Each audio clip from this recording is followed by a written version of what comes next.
I remember years ago attending a play, Shakespeare's Midsummer Night's Dream. It was a wonderful presentation of this play. We entered and indwelled that story for 3 full hours, suspending our disbelief and believing there really could be fairies, magical forests, and the ability to turn a man's head into a donkey's. But at the end, we stood up and applauded and walked out of the tent. We did not assume it was narrating the real world. We lived in that story for a moment and then walked out into the real world. The Bible also narrates a drama. When we read it or listen to it being taught, we enter that story and indwell it. But unlike Shakespeare, the Bible claims to be the real world, to tell the true story of the world, and to tell what the world is really like, and what the living God is really doing in history to restore his world. We may not walk out of this story if we believe it to be God's word. We remain in that story, believing it is telling us the truth about the world, and it must more and more become our story. The Bible tells the story of God's long historical journey to restore and save his good creation from sin, idolatry, and the curse. God created a very good world to reflect his glory. Human rebellion corrupted that creation, and the remaining story is how God is restoring his purpose, a story that begins in Israel, comes to its climactic moment in Jesus Christ, his life, death, and resurrection, and continues in the mission of the church to the ends of the earth until Jesus returns to complete the restoration of his purpose. We might see this drama in an unfolding of 6 acts. In this video, we will deal with the first 3. Act 1, God establishes his kingdom, creation.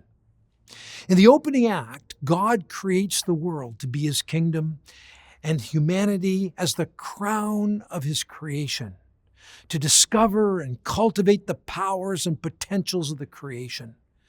The goal was for humanity, as God's image, to reflect the glory of God into the world in the work of forming a culture that would mirror the wisdom and the love and the compassion and the kindness of God. The curtain comes down on the first act with a tremendous anticipation of God working out his purposes through his human partners in history. Act 2, rebellion in the kingdom, the fall. Things don't go according to plan. Humanity refuses to live under God's word and instead seeks life in rebellion against their Creator. The entire creation is sucked into the wake of human rebellion. All relationships of humanity are affected. Humans are alienated from God, from their fellow human beings, and from the non-human creation. And so we are now in the middle of a mess, a corrupted and polluted creation that no longer reflects God's glory.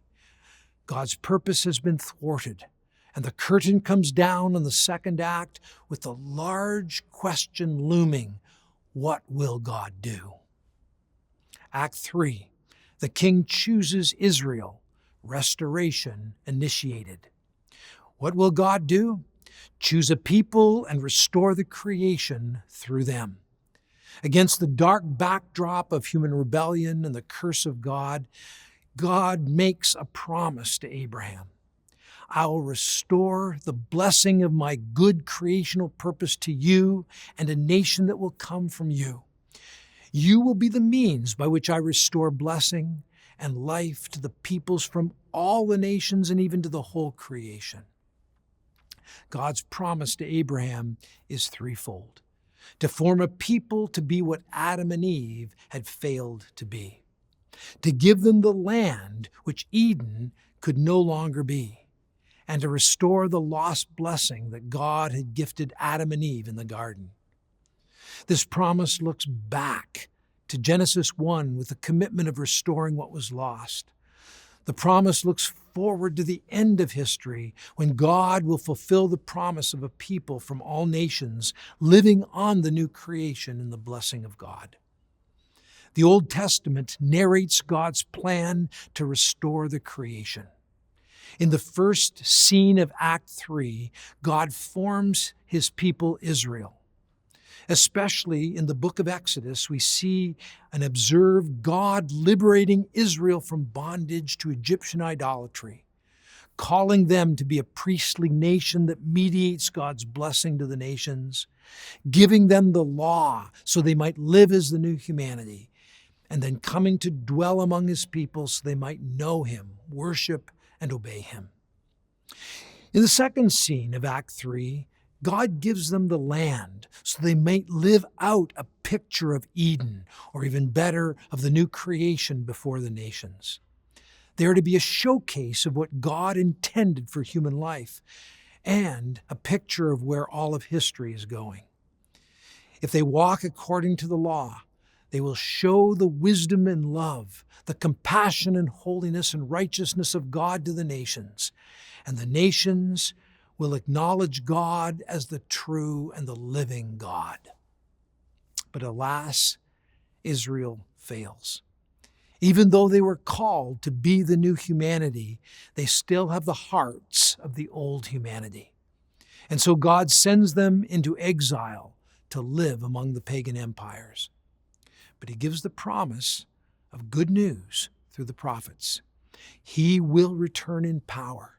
He will gather them again. He will bring judgment on evil and rid the world of the curse. He will incorporate the nations into that restoration and restore the whole and entire creation. As the curtain falls on Act 3, Israel is stuck in exile. It seems that God's save the world through Israel plan has failed. And yet Israel waits in eager expectation for God to return, to restore Israel, and to get his plan back on track. What will God do to liberate Israel from exile and draw the nations and the whole world into their renewal? We will address this in the next video.